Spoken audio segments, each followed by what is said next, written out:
The Avenger. Written by Damon Knight. Pen name, Stuart Fleming. Peter Karson was dead. He had been dead for some time now, but the dark blood was still oozing from the crushed ruin of his face, trickling down into his sodden sleeve and falling drop by slow drop from his fingertips. His head was tilted over the back of the chair at a queer, unnatural angle, so that the light made deep pools of shadow where his eyes had been. There was no sound in the room except for the small splashing the blood made as it dropped into the sticky pool on the floor. The great banks of machinery around the walls were silent. I knew that they would never come to life again. I rose and walked over to the window.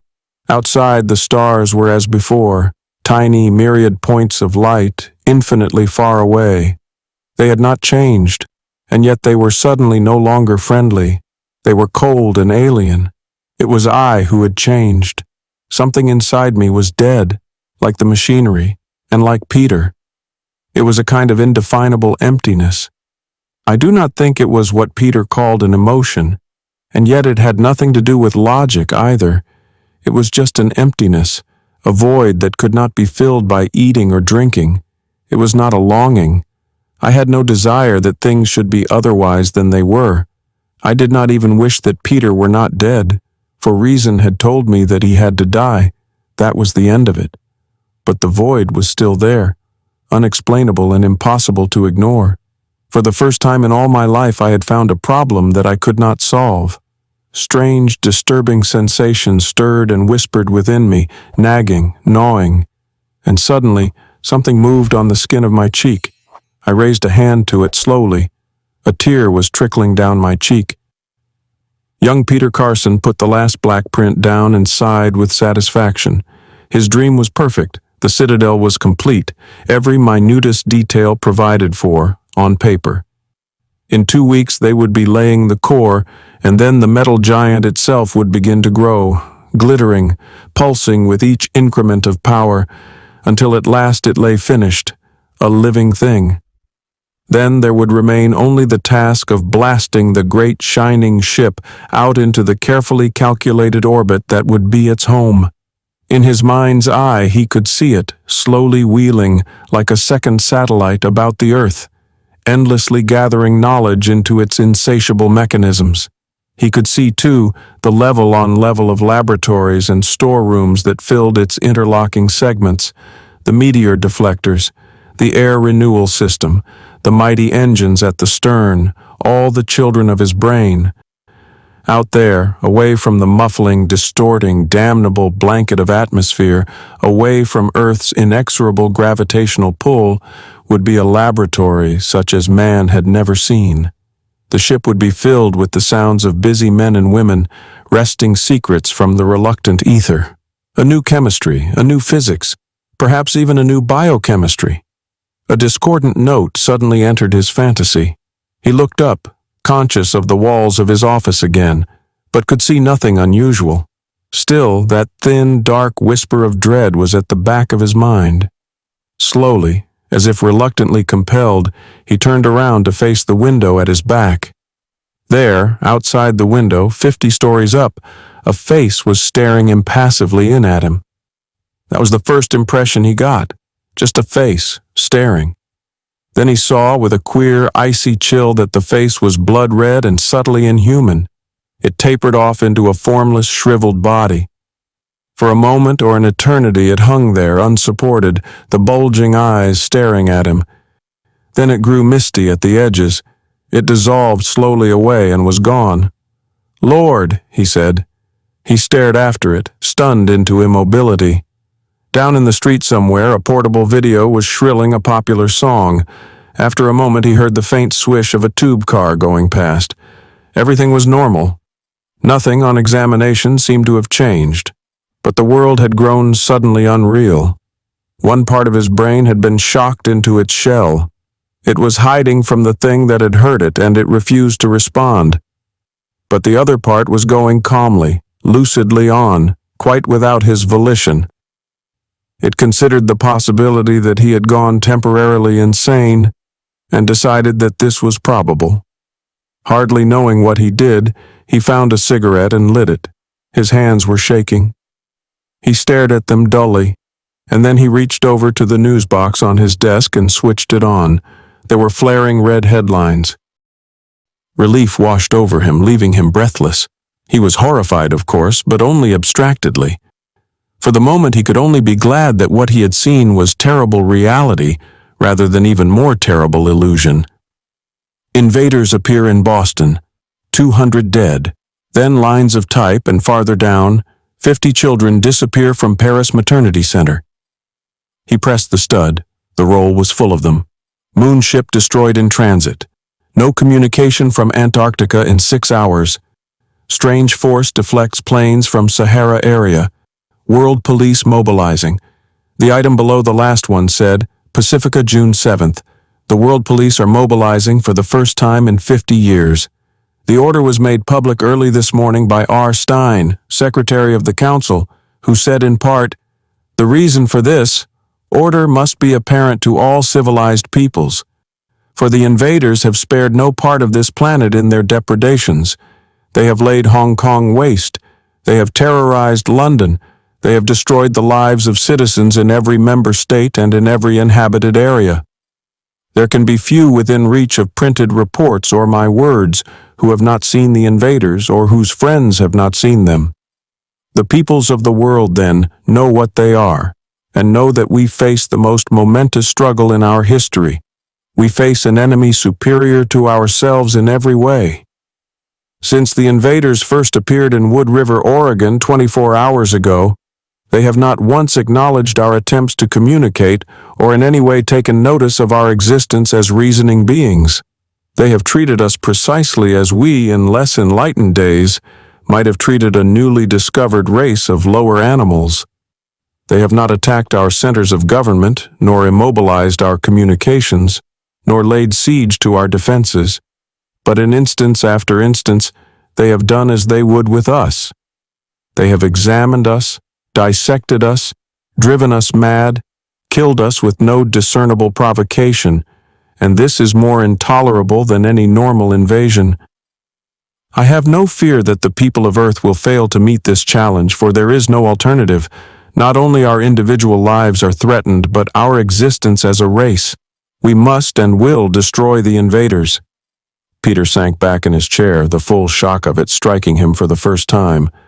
"Will we?" he asked himself softly. It was only 2 stories down the moving ramp to Lorelei Cooper's laboratory. Peter took it in 15 seconds, running, and stumbled to a halt in front of the door marked Radiation.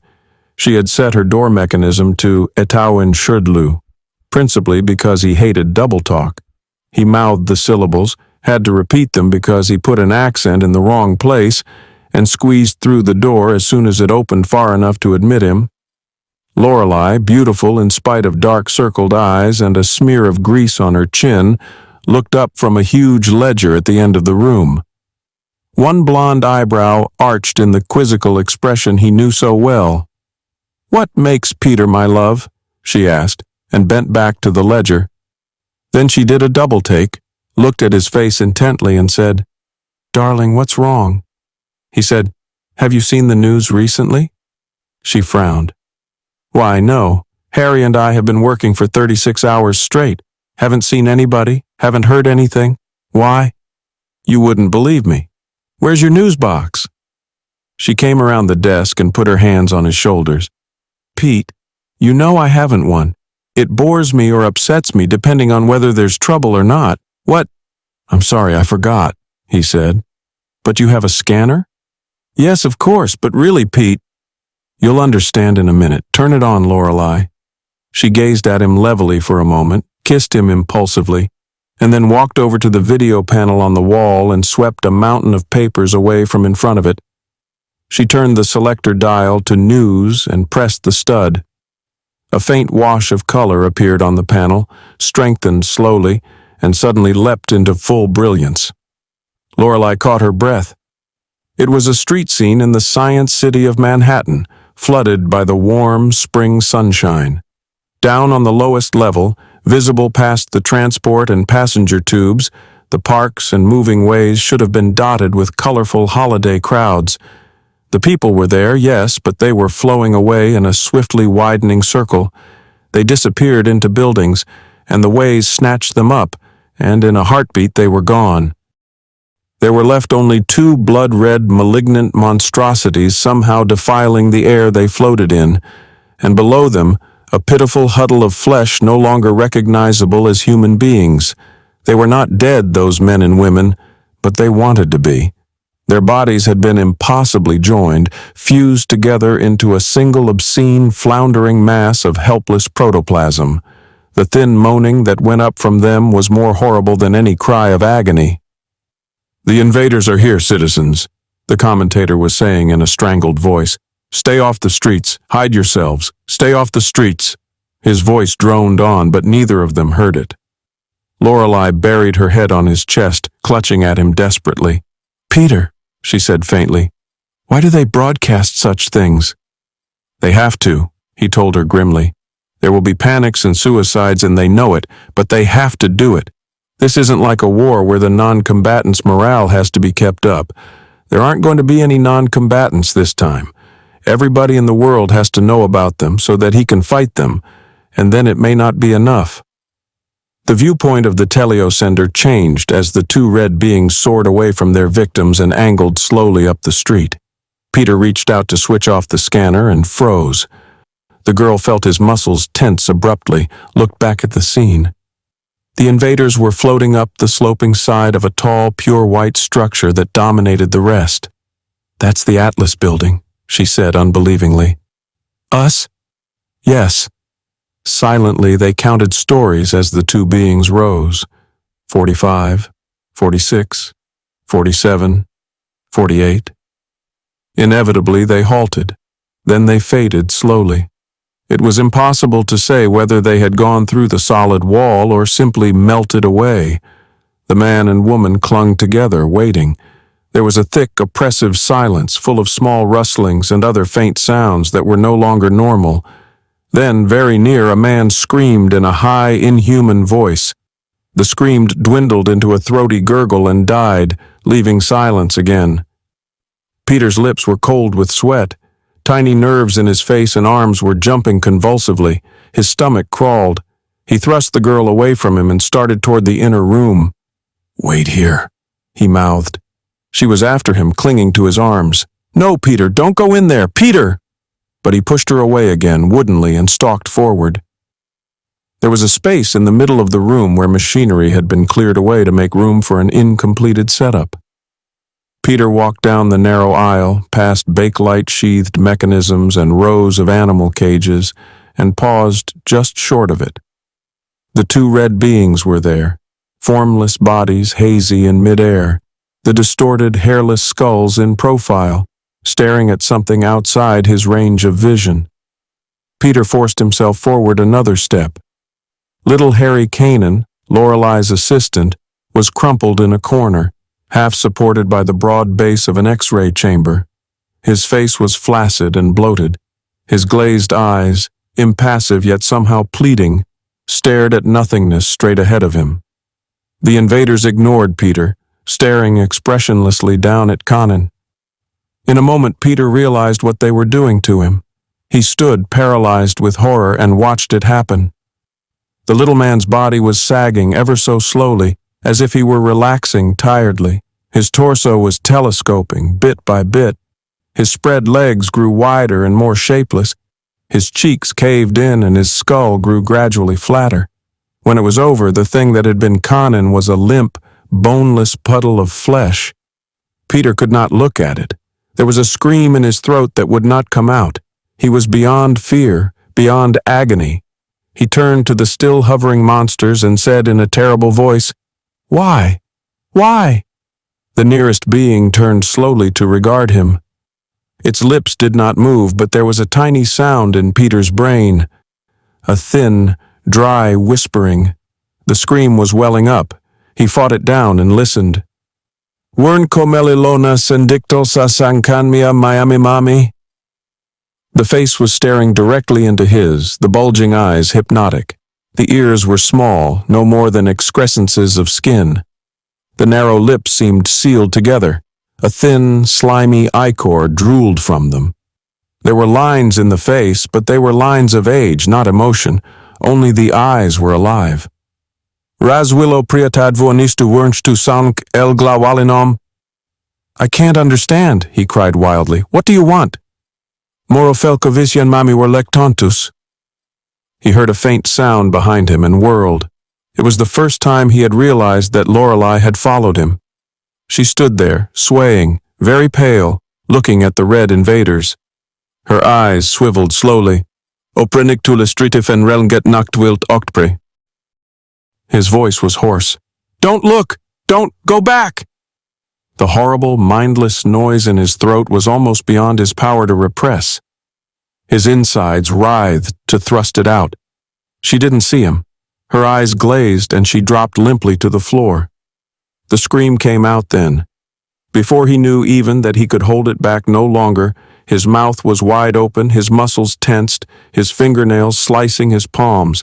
It echoed with unbelievable volume in the room. It was a scream to split eardrums, a scream to wake the dead. Somebody said, "Doctor!" He wanted to say, "Yes, get a doctor, Lorelei," but his mouth only twitched feebly. He couldn't seem to get it to work properly. He tried again. "Doctor." "Yes?" A gentle masculine voice. He opened his eyes with an effort. There was a blurred face before him. In a moment it grew clearer. The strong, clean-shaven chin contrasted oddly with the haggard circles under the eyes. There was a clean, starched odor. "Where am I?" he said. He tried to turn his head, but a firm hand pressed him back into the sheets. "You're in a hospital. Just lie quietly, please." He tried to get up again. "Where's Lorelei?" "She's well, and you'll see her soon. Now lie quietly. You've been a very sick man." Peter sank back in the bed. The room was coming into focus. He looked around him slowly. He felt very weak, but perfectly lucid. "Yes," he said. "How long have I been here, doctor?" The man hesitated, looked at him intently. 3 months, he said. He turned and gave low-voiced instructions to a nurse and then went away. Peter's head began spinning just a little. Glass clinked from a metal stand near his head. The nurse bent over him with a glass half full of milky fluid. It tasted awful, but she made him drink it all. In a moment he began to relax and the room got fuzzy again. Just before he drifted off, he said sleepily, "You can't fool me. It's been more than 3 months." He was right. All the nurses and even Dr. Arnold were evasive, but he kept asking them why he couldn't see Lorelei. And finally he wormed it out of them. It had been 9.5 months, not 3, and he'd been in a coma all that time. Lorelei, it seemed, had recovered much sooner. She was only suffering from ordinary shock, Arnold explained. Seeing that assistant of hers, it was enough to knock anybody out, especially a woman. But you stood actual mental contact with them for approximately 5 minutes. Yes, we know, you talked a lot. It's a miracle you're alive and rational. But where is she? Peter complained. You still haven't explained why I haven't been able to see her. Arnold frowned. All right, he said. I guess you're strong enough to take it. She's underground with the rest of the women and children and a good 2/3 of the male population. That's where you'll go as soon as you're well enough to be moved. We started digging in 6 months ago. But why? Peter whispered. Arnold's strong jaw nodded. We're hiding, he said. Everything else has failed. Peter couldn't think of anything to say. Dr. Arnold's voice went on after a moment, musingly. We're burrowing into the earth like worms. It didn't take us long to find out we couldn't kill them. They didn't even take any notice of our attempts to do so, except once. That was when a squadron of the police caught about 50 of them together at one time and attacked with flame guns and a new secret weapon. It didn't hurt them, but it annoyed them. It was the first time they'd been annoyed, I think. They blew up half a state and it's still smoldering. And since then? Peter asked huskily. Since then, we've been burrowing. All the big cities. It would be an impossible task if we tried to include all the thinly populated areas, of course, but it doesn't matter. By the time we excavate enough to take care of a quarter of the Earth's population, the other 3/4 will be dead or worse. I wonder, Peter said shakily, if I am strong enough to take it. Arnold laughed harshly. You are. You've got to be. You're part of our last hope, you see. Our last hope? Yes, you're a scientist. I see, said Peter. And for the first time he thought of the Citadel. No plan leaped full-born into his mind, but maybe, he thought, there's a chance. It wasn't very big, the thing that had been his shining dream.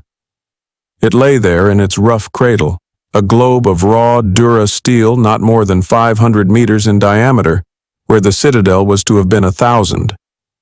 It wouldn't house 100 scientists, eagerly delving into the hinterland of research. The huge compartments weren't filled with the latest equipment for chemical and physical experiment. Instead, there was compressed oxygen there, and concentrated food enough to last a lifetime. It was a new world all by itself, or else it was a tomb. And there was one other change, one that you couldn't see from the outside. The solid meters of lead in its outer skin, the shielding to keep out cosmic rays, were gone. A man had just finished engraving the final stroke on its nameplate, to the left of the airlock. The Avenger. He stepped away now and joined the group a little distance away, silently waiting. Lorelei said, You can't do it. I won't let you. Peter, darling, he began wearily, don't throw your life away. Give us time. There must be another way. There's no other way, Peter said. He gripped her arms tightly, as if he could compel her to understand by the sheer pressure of his fingers. Darling, listen to me. We've tried everything. We've gone underground, but that's only delaying the end. They still come down here, only not as many. The mortality rate is up, the suicide rate is up, the birth rate is down in spite of anything we can do.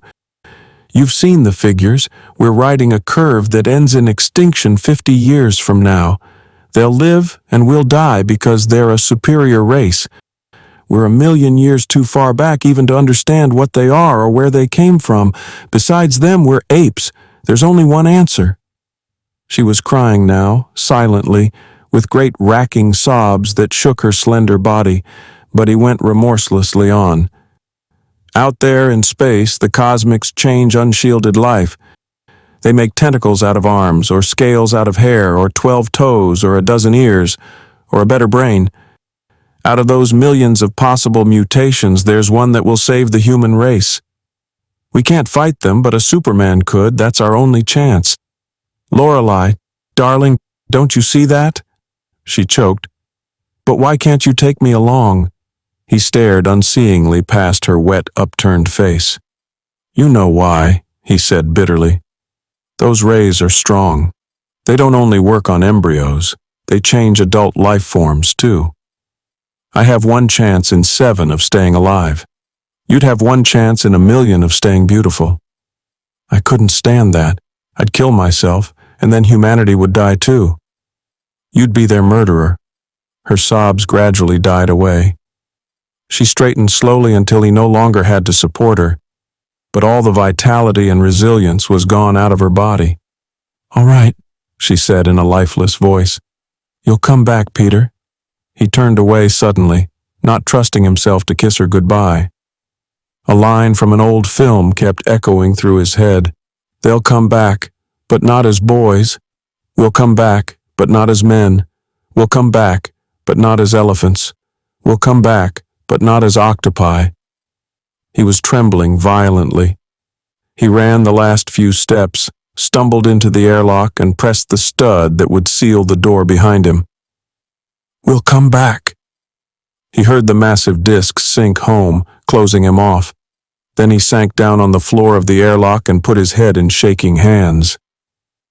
After a while, he roused himself, closed the inner door of the lock behind him, and walked down the long corridor into the control chamber. The shining banks of keys were there, waiting for his touch. He slumped down before them and listlessly closed the contact of the visiplate. He swung its field slowly, scanning for the last time the bare walls of the underground chamber, making sure that all the spectators had retired out of the way of the blast. Then his clawed fingers poised over the keys, hovered a moment, and thrust down. Acceleration pressed him deep into his chair. In the visiplate, the heavy doors that closed the tunnel above him flashed back one by one.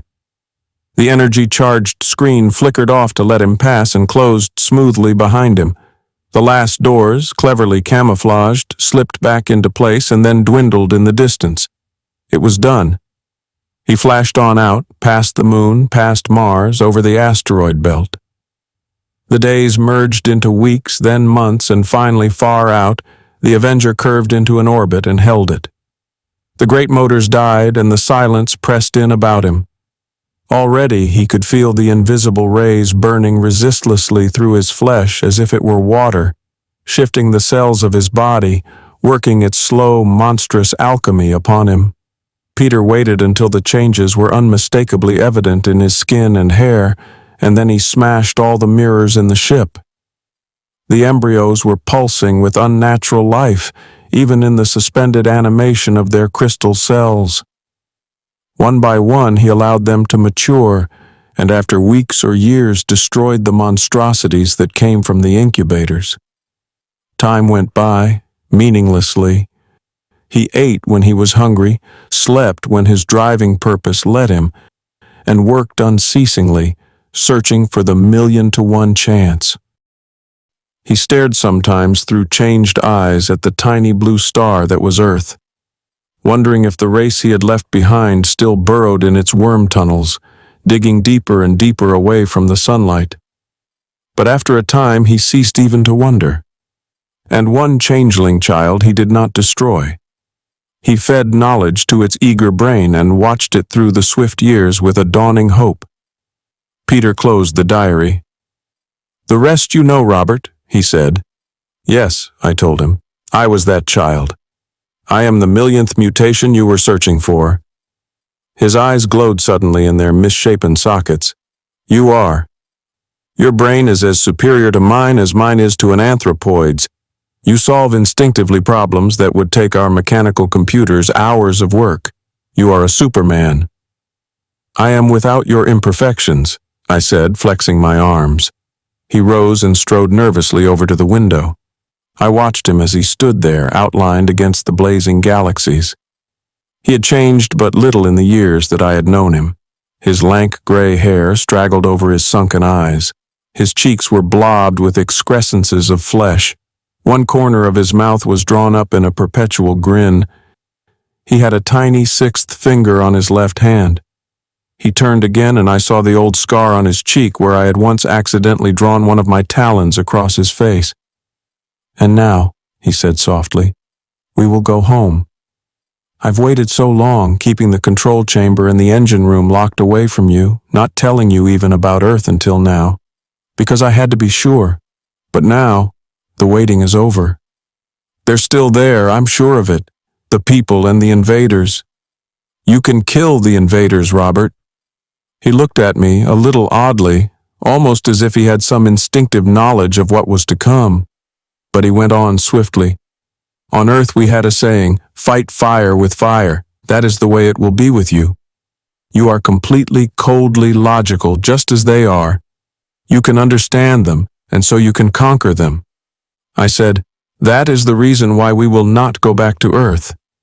He stared at me, his jaw slack, his hands trembling. "What? What did you say?" I repeated it patiently. "But why?" he cried, sinking down into the chair before me. In an instant all the joy had gone out of him. I could not understand his suffering, but I could recognize it. "You yourself have said it," I told him. "I am a being of logic, just as the beings who have invaded your planet are. I do not comprehend the things which you call hate, fear, joy, and love, as they do not. If I went to Earth, I would use your people to further my knowledge, just as the invaders do. I would have no reason to kill the invaders. They are more nearly kin to me than your people." Peter's eyes were dull, his limbs slumped. For a moment I thought that the shock had deranged his mind. His voice trembled when he said, "But if I ask you to kill them and not my people?" To do so would be illogical. He waved his hands helplessly. "Gratitude," he muttered. "No, you don't understand that either." Then he cried suddenly, "But I am your friend, Robert." "I do not understand friend," I said. I did understand gratitude a little. It was a reciprocal arrangement. I did what Peter wished so long as I did not actively want to do otherwise because he had done things for me. Very well, then we must not go back. It was very simple, but I knew that he could not comprehend it. I tried to explain it to him, however, but he only stared at me with an expression on his face that I had never seen there before, and that, somehow, I did not like to see. It was disquieting, and so I hastened to the end that I knew was inevitable. "Will you promise," I asked, "to abide by my decision?" He kept on looking at me, his lips trembling in their fixed grin. "No," he said, "never. You'll change your mind someday, you must. We'll go back then. I'll make you go back. Lorelei." He collapsed, sobbing, his head sunk in his arms. I knew that what he said was partly true. Someday when I slept, as I would have to within months, he would go down to the control room, set the keys for the return, and lock the combinations of the doors behind him again. Sooner or later, in spite of me, the Avenger would go home. There was only one thing to do. He was still slumped in his chair, his body shaken by his sobs. I rose silently and stood for a moment looking down at him. It was best that it happened now. It was what he would have called mercy. I extended my arms, looking at the corded, black-furred length of them. I looked down at him once more, saying a silent farewell, and then I clasped his gray head very quickly between my hands.